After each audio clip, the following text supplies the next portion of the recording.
신학자들은 오늘 본문을 천년 왕국에 대한 이야기를 하고 싶어 하는데요. 방금 여러분들이 읽어봤습니다마는 천년 왕국이 어떻게 이루어지나, 그리고 천년 왕국 때는 어떤 현상이 벌어지나 거기에 관심이 없습니다. 4절부터 6절을 여러분 다시 보시면 반복되는 표현이 있습니다. 천년 동안 왕노릇한다. 누가? 지금 이야기를 하고 싶은 겁니다. 천년 왕국이 어떻게 오느냐 관심 없습니다. 천년 왕국의 현장은 어떤 현장일까 관심 없습니다. 천년 동안 왕노릇 할 사람들, 그들이 누군가, 거기에 관심이 있습니다. 4절에 오면 이 천년 동안 왕노릇 해야 될 사람들, 세 종류의 사람이 나옵니다. 첫째로 하나님의 보좌에 앉아서 심판하는 권세를 가진 누군가 있습니다. 두 번째로 목뱀을 당한 사람들, 순교자가 있습니다. 세 번째로 짐승의 표를 받지 않은 누군가가 있습니다. 이런 사람들이 천년 동안 왕노릇한다. 그리고 5절에 가로를 열고 우리에게 던지는 메시지인데, 그 나머지 사람들은 천년 동안 왕노릇하지 못한다.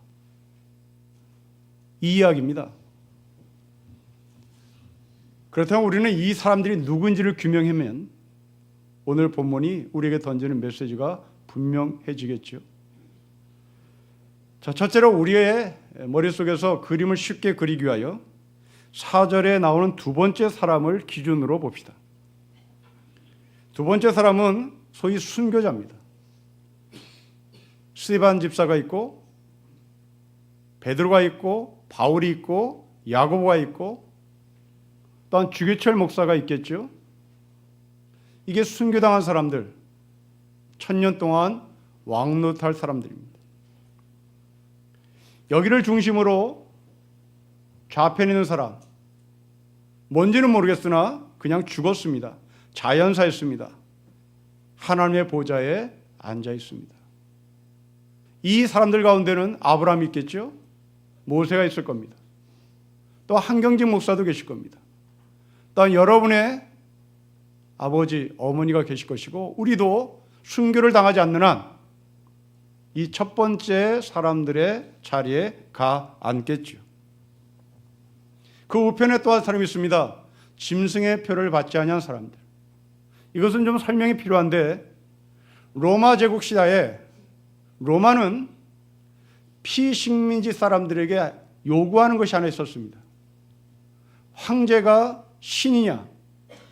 이 질문입니다. 근데 이 질문을 누구에게 했느냐면 공무원이 되기를 원했던 사람, 아니면 장사를 하기를 원하는 사람. 장사는 사업 허가증을 받아야 됩니다. 그 사업 허가증을 내줄 때 반드시 질문하는 질문이 로마 황제가 신인가에 대한 질문에 사인을 해야 되는 겁니다. 그렇다라고 사인을 하면 사업 허가증을 내준 거죠. 그렇다고 사인을 하면 공무원 시험을 볼 수 있는 자격이 주어졌습니다. 그런데 여기에 사인을 못하면 공무원 시험 볼 자격도 박탈되고 나아가서 사업 허가증을 받지를 못했습니다. 그 중에 꿋꿋하게 나는 로마 황제를 신이라고 말할 수 없어. 나의 하나님은 예수 그리스도야. 나의 하나님은 천지를 창조하신 주 여호와 하나님이야. 라고 하는 여기에 신앙 고백한 사람들은 사인을 못했던 것이죠. 그러나 이들은 공무원도 되지 못했고 사업허가증을 받지 못했습니다. 그러나 그 중에 누군가는 어쩔 수 없이 사인을 하고 인생을 마칠 때까지 로마가 알지 못하게 예수들을 잘 섬겼던 사람도 있겠죠.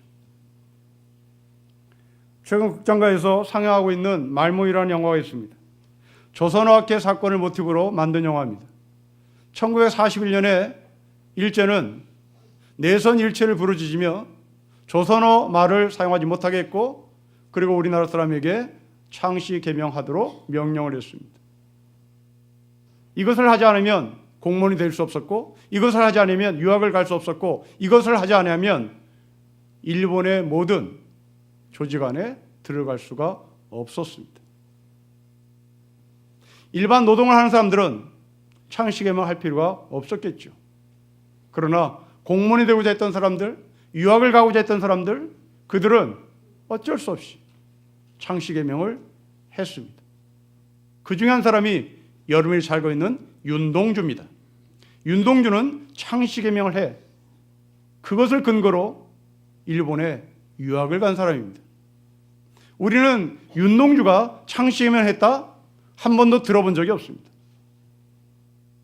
윤동주만큼 우리 민족을 사랑하고 윤동주만큼 기회가 있는 사람이라고 우리는 쉽게 생각합니다. 그러나 그분도 어쩔 수 없이 일본에 유학을 가기 위하여 일본말로 자기의 이름을 바꿨습니다. 이 복잡한 사람들이 사절에 그대로 담겨져 있습니다.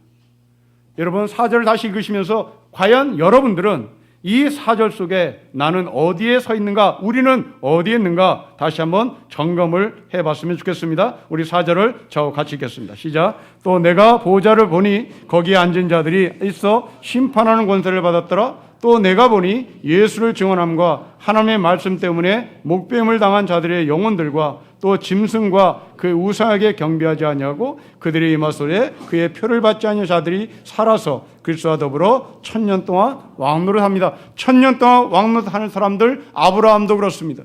1000년 동안 왕노릇할 사람들, 스데반도 그렇습니다. 1000년 동안 왕노릇할 사람들, 로마 황제가 신이 아니라고 고백했던, 그리고 많은 피해를 봤던 사람도 있습니다. 아니, 그 가운데는 또 복잡한 사람도 있습니다. 그 모두를 통틀어서 1000년 동안 왕노릇합니다.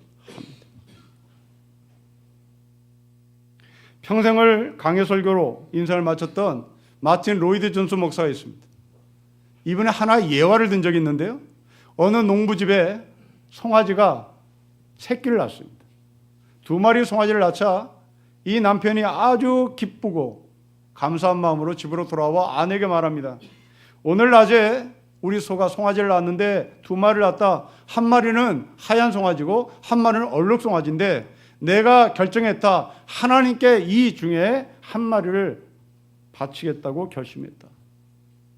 그래서 아내가 묻습니다. 어떤 송아지를 하나님께 바치겠냐고. 흰 송아지를 바쳤느냐, 얼룩 송아지를 바쳤느냐. 남편이 말합니다. 아직은 결정짓지 않았다. 그러나 결정했다. 이 송아지가 지금 핏덩이라서 아주 어린 송아지라서 나는 결심을 안 하고 이 송아지가 크면 나는 결심하기로 마음먹었다. 그리고 시간을 보냈습니다. 얼마 후에 그 중에 한 송아지가 죽었습니다. 슬픈 기색을 띠고 집으로 돌아온 남편이 아내에게 말합니다. 송아지 한 마리가 죽었는데 하나님께 바칠 송아지가 죽었다. 그 송아지가 어떤 송아지인지 당신이 이전에 말하지 않았느냐? 말 안 했는데 왜 그것이 당신 송아지냐? 하나님께 드릴 송아지냐? 라고 또 채근했습니다. 그러자 남편이 말합니다.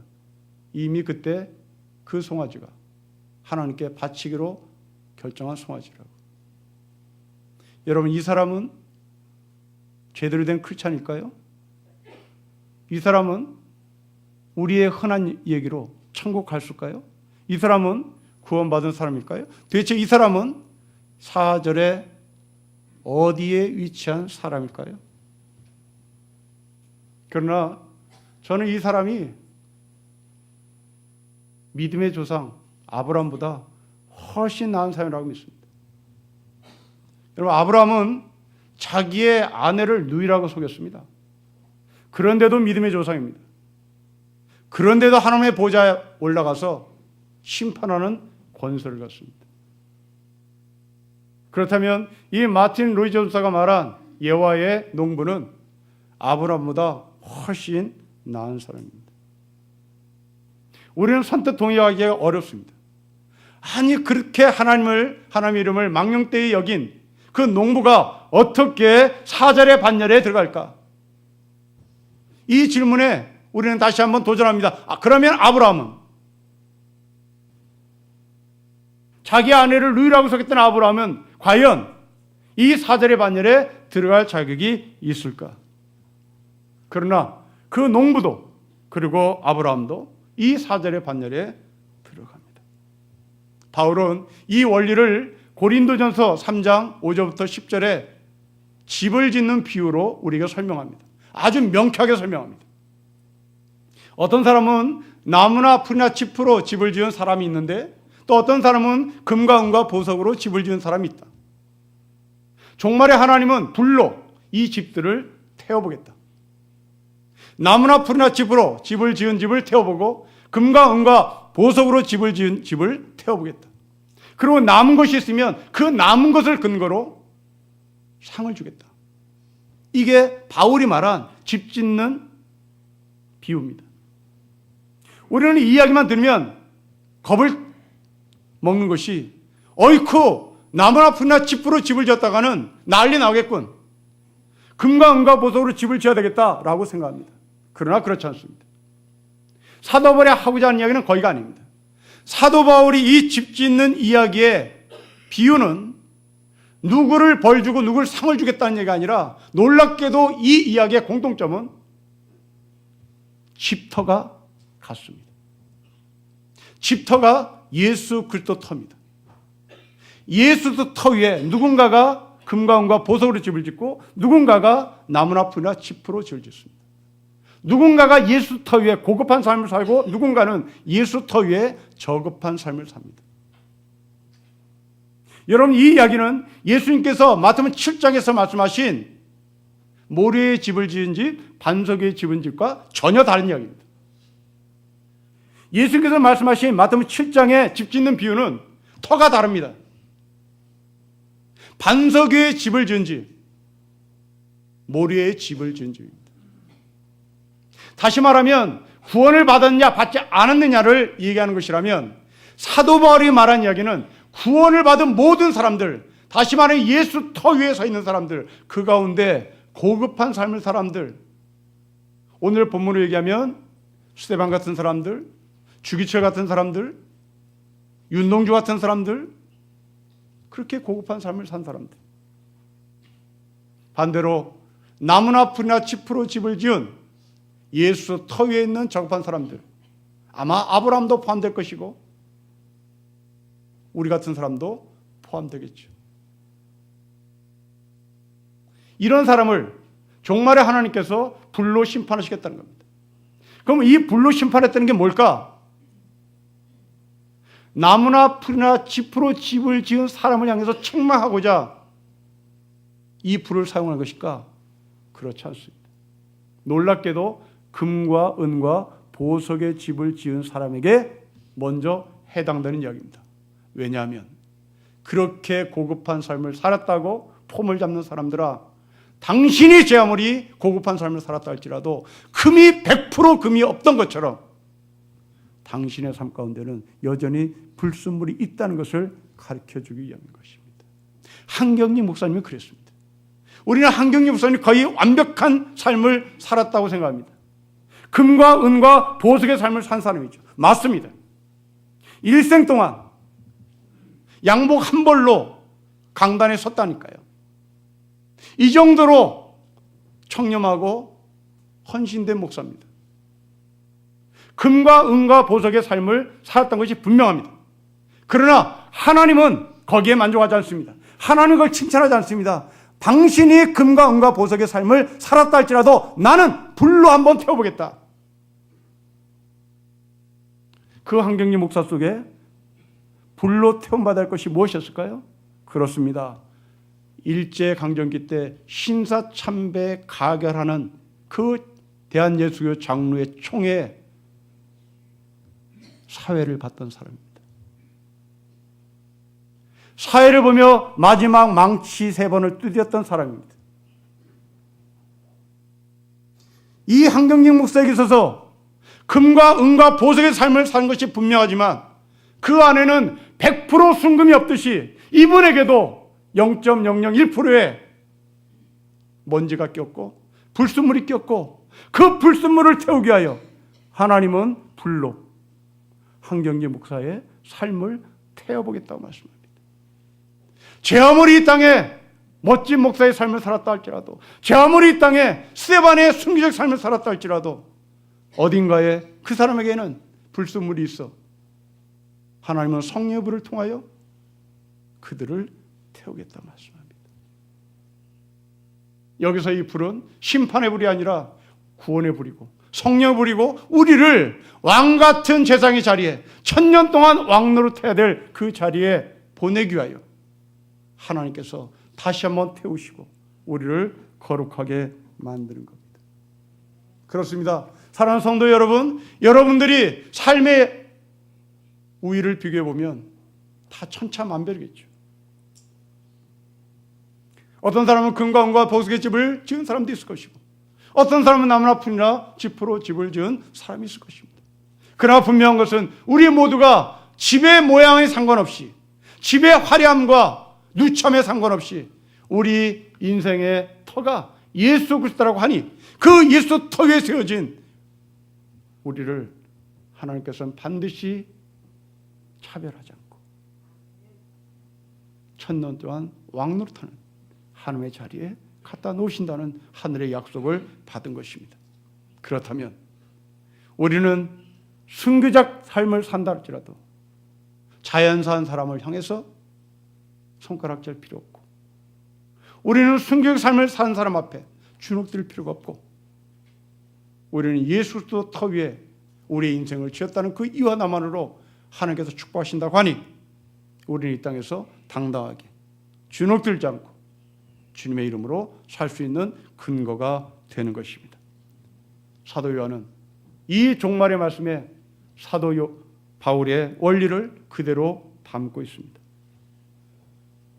제 아무리 거룩한 삶을 살았다고 해도 잘난 체하지 말아라. 그리고 거룩한 삶을 살지 못했다고 해서 주눅들지 말아라.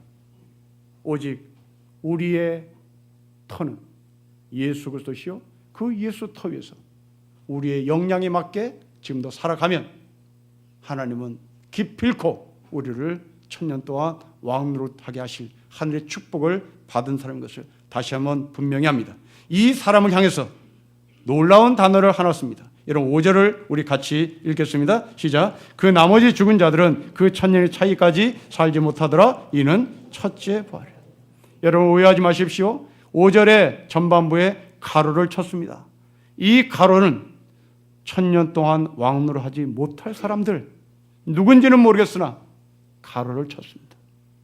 이 1000년 동안 왕노릇하는 4절의 사람들을 5절은 첫째 부활이라고 말합니다. 아브라함도 스데반도, 그리고 이름 모를 성도들, 한경재 목사, 주기철 목사, 이 모든 사람들이 첫째 부활에 참여한 사람입니다. 우리는 이 단어가 대단히 낯섭니다. 한 번도 만나본 적이 없습니다. 계시록에서만 처음 나오는 단어입니다.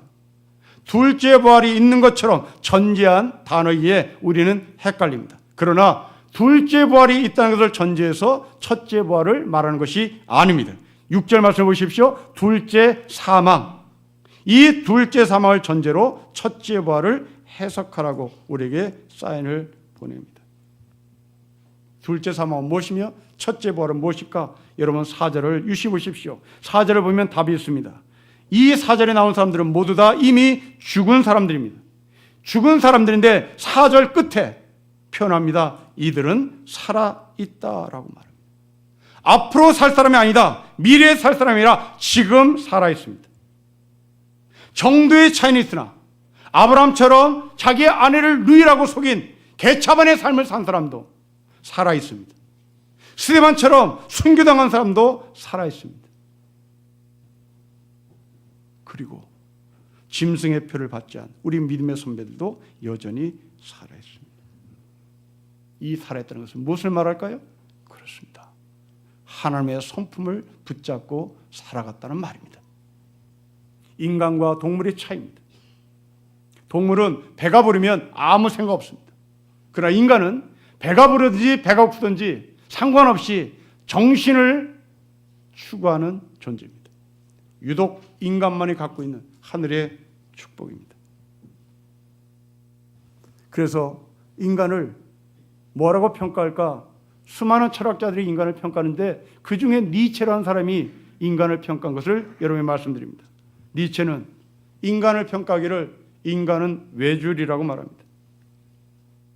니체가 본 인간의 외줄이란 표현은 한쪽은 동물의 성품을, 한쪽은 하늘의 성품을 가진 존재라는 말입니다. 동물의 성품 쪽으로 인간이 쏠리면 인간은 동물로 사는 것이고, 하늘의 성품으로 기울면 그는 하나님의 사람이 된다는 말입니다.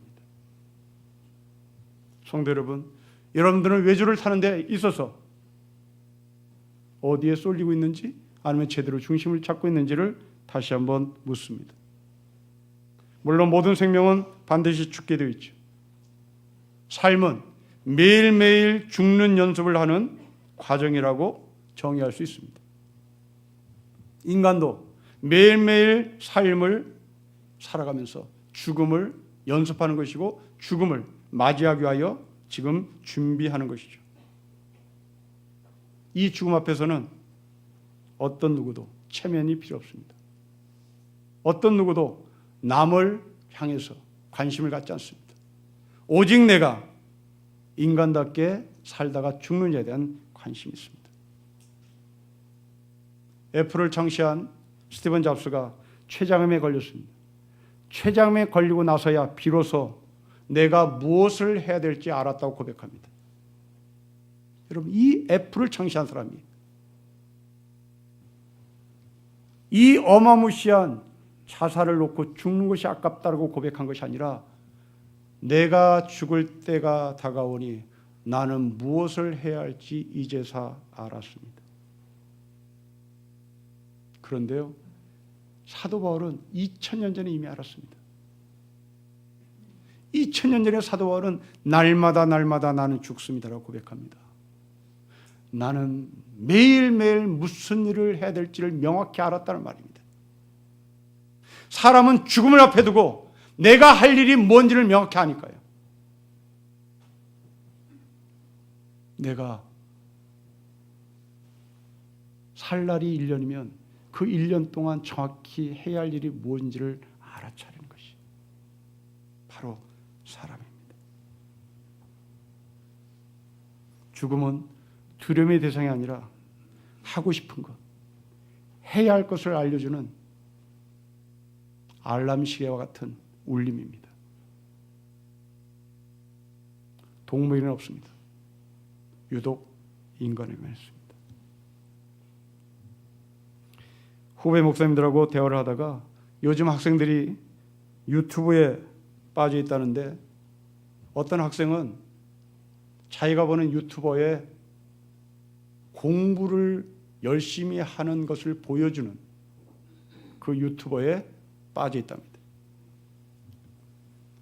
이 학생은 공부를 어떻게 해야 잘하는 것을 알려주는 그 유튜버가 하는 행동 그대로, 책상에 앉으면 책상에 앉는 대로, 물을 마시면 물 마시고, 쉬는 시간에 일어나고, 또 연필을 잡을 때 어떻게 잡고 하는 것을 그대로 따라하는 겁니다.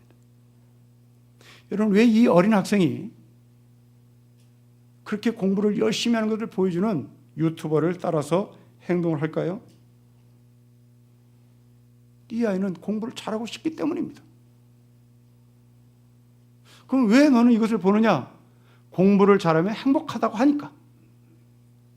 공부를 잘하면 행복하다고 하니 나도 그러면 행복하기 위해서 공부를 열심히 하는 것을 보여주는 그 사람을 따라서 그대로 행동하는 겁니다. 아니, 우리 부모가 공부를 잘하면 행복한다고 하니 나도 그렇게 하면 행복할 것 같아서 따라가는 것이죠. 참 기특합니다. 그런데 문제는 우리가 생각하는 행복이 너무나 좁은 거죠. 다 거기서 거긴 거예요. 그게 행복이라고 하면 그냥 따라가는 거죠. 예를 들면 100명의 사람인데 99명이 일이 좋아. 그럼 우리는 그 일이 좋은 겁니다. 그걸 따라가는 거죠. 정말 그럴까요? 그럴 수도 있겠습니다. 그러나 그렇지 않을 수도 있습니다.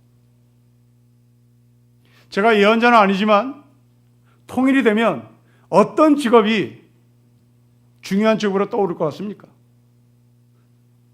판사? 변호사? 경찰? 공무원?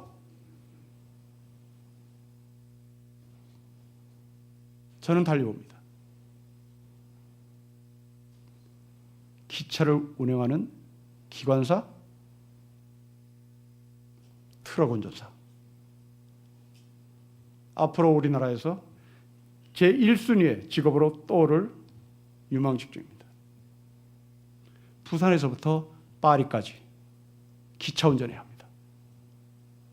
부산부터 파리까지 화물 트럭 운전해야 합니다.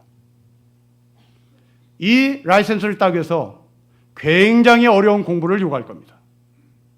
대충대충 따는 라이센스가 아니라 굉장히 고급한 교양과 실력을 요구하는 관문일 겁니다. 왜? 어마무시하게 돈을 버니까요. 어마무시하게 돈을 법니다. 미국에서 가장 각광받는 직업 중에 하나가 서부에서 동부까지 물건을 운반하는 트럭 운전사입니다. 여러분 자녀들에게 돈을 많이 벌게 하고 싶으면 지금부터 여기에 준비시켜야 합니다. 그냥 운전하는 거 아닙니다. 교양, 언어, 수많은 것을 요구했습니다. 그것을 따기 위하여 지금 사시생들이 로스쿨 가듯이 행정고시를 준비하는 사람들이 몇 년을 오랫동안 공부하듯이 그렇게 많은 시간을 요구해서 따는 라이센스일지 모릅니다. 그런데 몸이 약하면 못하는 겁니다. 돈을 많이 번다고 해서 쏠릴 수 없고 자기가 그것을 하고 싶어야 되는 것이고 거기에 적성이 맞아야 되는 겁니다. 우리는 99명의 사람이 좋다면 그대로 따라가는 경향이 있습니다. 이것을 가리켜 사회학자들은 레밍 같은 존재로 말하죠. 호주에 있는 들쥐를 말합니다. 호주에 있는 들쥐는 갑자기 한 리더 쥐가 바다를 향해서 달려나가면 그 뒤에 있는 쥐들이 아무 생각 없이 같이 따라갑니다. 그리고 바다 안으로 다 떨어져 죽죠. 이게 호주에서 서식하는 들쥐의 행태입니다. 아마 인간은 그렇게 사는 것 같습니다. 늘 남의 체면, 남의 눈치, 남이 나를 어떻게 평가하나 자기의 주관 없이 하늘의 성품 쪽으로 우리가 기울는 것이 아니라 세상에 원하는 것으로 기울어 레밍처럼 순간 무너지는 경우도 있는 것 같습니다. 한 예술가가 몇 년 전에 유럽의 번화가에 화장실 하나를 설치했습니다. 그 화장실은 투명 화장실입니다. 안에서 밖에 볼 수 있는 투명 화장실이죠. 그러나 밖에서는 안을 절대 볼 수 없는 화장실이었습니다. 사람들이 호기심이 나서 사용해 봤습니다. 다 들어갔습니다. 모두 다 이 화장실을 보고 들어가요. 그런데 어떤 누구도 볼일을 보지 못했습니다. 자기가 안에서 밖을 볼 수 있는 것 여기까지는 동의했는데 저쪽에서 자기를 보지 않는다는 사실에 대해서 선뜻 동의가 되지 않아 사람들은 볼일을 못 봤습니다. 여러분 우리는 이렇게 사는 것 같습니다. 하나님께서 우리에게 말씀하시기를 너는 오늘 본문의 말씀처럼 1000년 동안 왕노를 사람이야. 동의는 되는데 선뜻 그 화장실에 들어간 사람이 볼일을 못 보듯이 우리는 남의 눈치를 보고 세상의 흐름에 따라가면 처지지 않을까? 세상이 말하는 행복에 나는 뒤처지지 않을까 하는 생각이에요. 1000년 동안 왕노릇하는 이 하늘의 삶을 이 땅에서 누리지 못하는 겁니다. 그렇다면 여러분들은 사절의 사람이 아니라 5절에 나오는 가로 안에 사람일지도 모릅니다. 하나님이 1000년 동안 왕노릇한다라고 약속하셨음에도 불구하고 누군가는 1000년의 차이까지 살지 못한 채, 하늘의 백성의 정체성을 놓치지 못한 채 동물처럼 살아가는 사람이 있습니다. 우리 믿음의 선배들은 그렇지 않았습니다. 비록 엎어지고 넘어졌다 할지라도, 비록 아브라함이 자기 아내를 누이라고 속였다 할지라도 하나님을 붙드는 그 은혜 속에서 우리 믿음의 선배들은 살았습니다. 처음으로 기독교인이라 불렸던 사람들이라는 제목의 책이 있습니다. 이 책 4장에 보면 로마서에서 다반서로 있었던 영아 유기에 대한 이야기가 나옵니다. 애를 낳으면 버리는 거죠. 그 버려진 아이들은 대부분 죽었습니다. 하지만 그 중에 941생으로 살아난 아이들은, 애기들은 노예 상인이 키워서 어른이 되면, 성인이 되면 그걸 노예로 팔았습니다. 연구에 의하면 로마는 연간 50만 명의 노예가 필요했다는데요. 그 50만 명 중에 15만 명이 버려진 아이들을 데려다가 노예 상원이 키워서 노예 시장에 공급하는, 그래서 수지를 맞췄던 그런 역사의 흔적이 그대로 남아 있습니다. 이때 기독교인들은 유일하게 로마에서 아기를 버리는 일을 반대했던 유일한 공동체입니다. 우리 믿음의 선배는 그렇게 살았습니다. 이건 로마 시대에 있었던 믿음의 선배들의 삶만 그렇지 않습니다. 우리나라에도 있습니다. 올해가 우리는 3.1운동 100주년을 맞이하는 해입니다. 독립운동에 가담했던 사람들을 감옥에 쳐넣거나 매를 때려 고문을 가했죠. 그런데 믿음의 선배들 가운데 그냥 매를 맞은 것이 아니라 십자가에 매달려서 매를 맞은 우리 믿음의 선배들이 있습니다. 그들은 평양신학교 신학생들입니다. 미국 애틀랜타주에서 발행하는 신문 4월 9일자에 보면 1919년이죠. 1919년 4월 9일자에 보면 이런 기사가 났습니다. 제가 그대로 읽겠습니다. 한국인을 나무 십자가에 묶고 일본인들이 잔인하게 태형을 가했다. 평양에서는 장로의 신학교에서 공부하고 있는 학생들을 마구 잡아다가 옷을 벗기고 십자가의 형틀을 매단 후에 태형을 가했다. 이어 형틀을 메고 시내에 걸어 다니도록 했는데 순사들은 신학생들에게 너희가 믿는 예수도 십자가를 메고 걸었으니 너희도 너희 아버지를 따라 그런 특권을 누려보라. 신문 기사입니다. 세상의 눈으로 보면 이들은 결코 행복한 사람이 아니었습니다. 그러나 성경은 이런 사람을 가리켜 복된 사람이라고 말합니다. 여러분 6절을 보십시오. 우리 6절을 같이 읽겠습니다. 시작. 이 첫째 부활에 참여하는 자들은 복이 있고 거룩하도다. 둘째 사망이 그들을 다스리는 권세가 없고 도리어 그들이 하나님과 그리스도의 제사장이 되어 1000년 동안 그리스도와 더불어 왕노릇하는 복된 사람입니다. 성도 여러분, 여러분들의 행복이 무엇입니까? 4절에 나오는 사람들, 처음으로 기독교인이라 불렸던 사람들, 그래서 영아를 버리는 일에 반대했던 이 로마 시대의 우리 믿음의 선배들, 그리고 평양신학교 우리 신학생들의 선배들, 우리는 그들의 삶을 본받아 도전을 받았으면 좋겠습니다.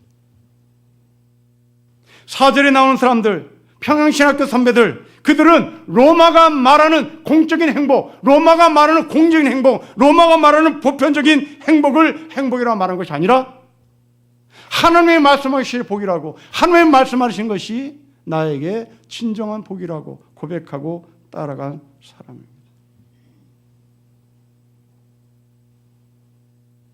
나를 따라오라고 말씀하신 예수의 뒤를 따라왔던 베드로를 보십시오. 베드로의 직업은 어부였습니다. 그 어부가 나를 따라오라고 말씀하신 예수님의 말씀을 듣고 성경은 말합니다. 즉시 그물을 버려두고 따랐다. 도대체 왜 이 어부인 베드로가 즉시 그물을 버리고 예수를 따랐을까요? 그 사람의 소명이 강해서요? 저는 그렇게 보지 않습니다. 이 사람이 권태기에 들어갔다고 봅니다. 그물로 고기를 잡는 일이 지겨웠던 것이죠. 여러분, 이 베드로는 어느 날 그물에 고기를 많이 잡았을 것이고 또 때로는 적게 잡았을 겁니다. 많이 잡았을 때는 기뻤겠죠. 그러나 이것이 10년, 20년 봐야 그것이 자신의 삶의 목적이라면 고기 잡는 일이 자기에게는 권태였을 겁니다. 지겨웠을 겁니다. 이 베드로가 성령을 받은 후에 설교를 하자 3,000명이 회개를 합니다. 여러분, 이 사람이 그물을 고집했다면 이 사람은 하나님의 부름에 죄를 짓는 것이었겠죠. 3,000명을 회개시킬 수 있는 능력 있는 사람이 바다에 가서 그물만 던지고 있다면 이 사람은 삶을 포기한 사람이겠죠. 우리에게 적용하고 싶다. 여러분의 직업은 월급이 올랐다 내렸다 이것으로 기쁘고 감사하고 슬프고 고통스럽고가 아니라 그것은 잠시 잠깐일 뿐 시간이 지나면 나는 이 직업에 대한 권태를 느낍니다. 왜 권태를 느낄까요? 그렇습니다. 하나님께서 베드로에게 주신 그 은사가 여러분 가운데 있음에도 불구하고 그것을 활용하지 못했기 때문에 권태가 있을 것입니다. 학교 선생님 여러분, 월급을 받기 위하여 학교 선생님이 되셨다면 베드로입니다.